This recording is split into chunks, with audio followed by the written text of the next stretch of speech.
Halo, assalamualaikum warahmatullahi wabarakatuh. Jumpa lagi bersama saya tentunya di channel Toko Amar ya, channel yang membahas seputar sembako, teman-teman.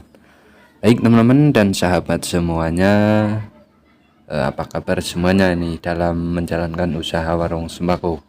Mudah-mudahan diberikan rezeki yang berkah serta melimpah dan dagangannya semakin meningkat. Tentunya diberikan laris manis ya, teman-teman. Baik teman-teman, jangan lupa like, komen, dan subscribe ya, dan pencet tombol notifikasinya biar nggak ketinggalan pada video-video berikutnya. Dukung channel ini terus supaya makin berkembang dan makin sukses ya teman-teman. Baik teman-teman dan sahabat semuanya, kita seperti biasa sharing-sharing mengenai hal-hal tentunya menjalankan usaha warung sembako ya. Tentunya butuh modal. Nah, ini yang perlu kita sediakan di dalam usaha kita ya, yaitu adalah modal. Berapapun modal itu yang harus kita jalankan di setiap waktunya. Nah, ini kebetulan kita itu usaha warung sembako tentunya harus mempunyai modal yang cukup tebal. Nah, ini pada kesempatan kali ini kita sharing-sharing bagaimana kita dalam mengelola usaha warung sembako ya, biar modal itu hemat tapi penghasilan itu meningkat. Nah, ini perlu kita ketahui semuanya. Kita sharing-sharing dan berbagi pengalaman dan berbagi ilmu itu penting ya teman-teman, dalam menjalankan usaha warung sembako. Nah, tentunya bagi teman-teman atau sahabat semuanya dalam menjalankan usaha warung sembako itu kendalanya itu modal ya teman-teman.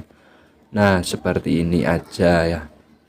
Ini yang saya jalani.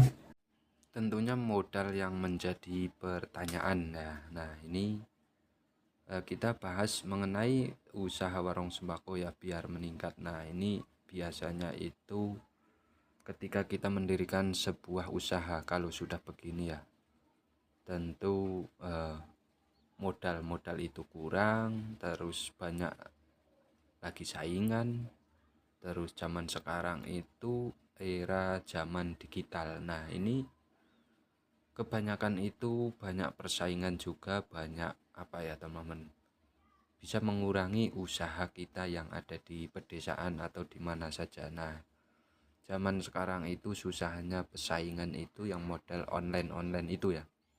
Ketika kita hidup di desa atau di mana sajalah, mungkin ini yang saya alami di pedesaan ya.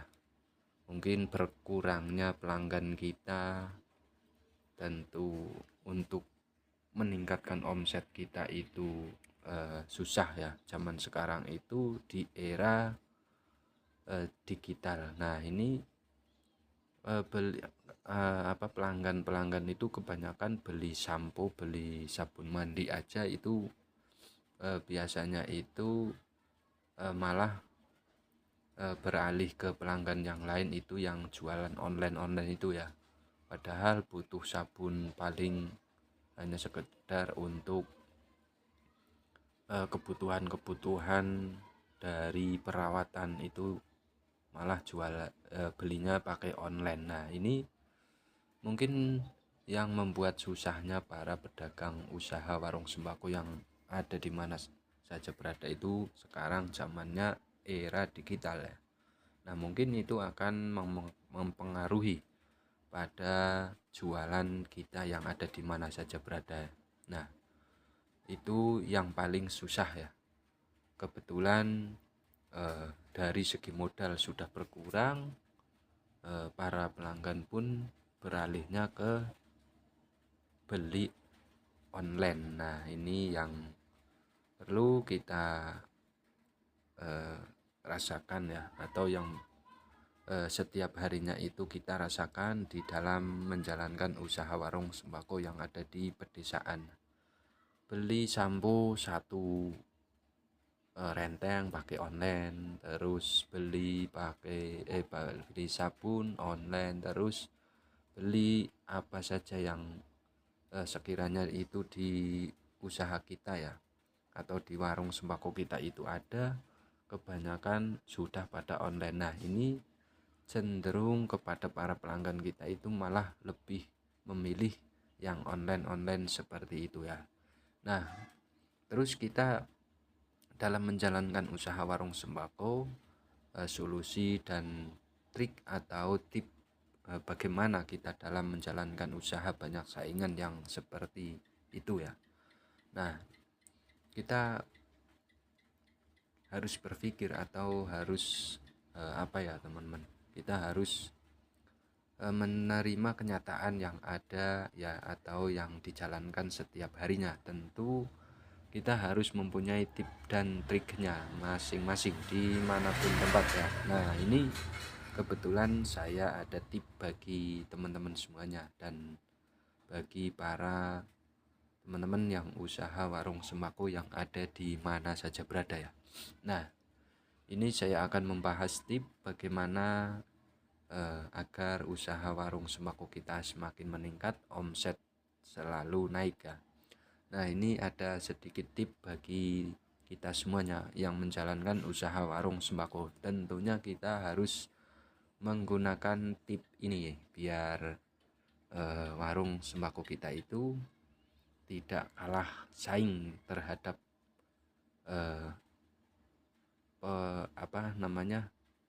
usaha-usaha yang online itu, terusan yang COD itu. Nah, kita walaupun tidak mempunyai modal yang besar atau modal yang memenuhi, kita harus mempunyai akal sehat kita pergunakan untuk menjalankan usaha kita itu bagaimana caranya agar omset selalu naik, dan tentunya warung kita itu jalan terus ya, jangan sampai kendor dan jangan sampai berhenti di tengah jalan. Nah, baik para teman-teman dan sahabat semuanya, tentu kita berbisnis atau usaha warung sembako mengenai modal yang minim, biar kita usaha kita semakin meningkat, kita pakai strategi modal minim tapi tetap lanjut kepada usaha kita, dan tentunya banyak diminati para pelanggan sekitar. Nah, ini kita membuat trik ini untuk mengikat para pelanggan biar kita tidak kalah target ya sama pesaing-pesaing usaha kita yang ada di mana saja berada. Nah, tentunya mengingat modal minim atau modal kecil, kita seperti biasa ya, kita kalau belanja itu melihat kondisi harga pasar tentunya ya, yang kita harus memikirkan apa sih yang dibutuhkan sama pelanggan sekitar, apa sih yang dicari para pelanggan sekitar. Nah, ini kita harus mensiasati hal yang demikian ya teman-teman. Nah, mungkin pada dasarnya atau pada kebutuhan para pelanggan itu tidaklah yang neko-neko ya, tentunya tidak yang aneh-aneh. Nah, kita berusaha melengkapi apa yang dibutuhkan sama pelanggan setempat biar kita mempunyai modal minim tetapi para pelanggan itu suka dan ketagihan kepada warung kita. Nah, salah satunya lengkapilah sedikit-sedikit, enggak apa-apa ya teman-teman. Apa yang dibutuhkan sama para pelanggan setempat kita penuhi, dan kita melihat tentunya melihat pasar ya. Nah, ini akan cenderung kepada para pelanggan kita. Kita harus memilah-milah ya, diantaranya apa sih harga yang kita harga-harga yang cukup bisa meningkatkan di dalam usaha kita ya. Tentunya itu di pasar-pasar yang kita sediakan jangan terlalu mahal juga, biar para pesaing itu tidak seenaknya sendiri ya teman-teman. Nah, mungkin pada video kali ini cukup sekian dariku. Sampai jumpa lagi. Wassalamualaikum warahmatullahi wabarakatuh.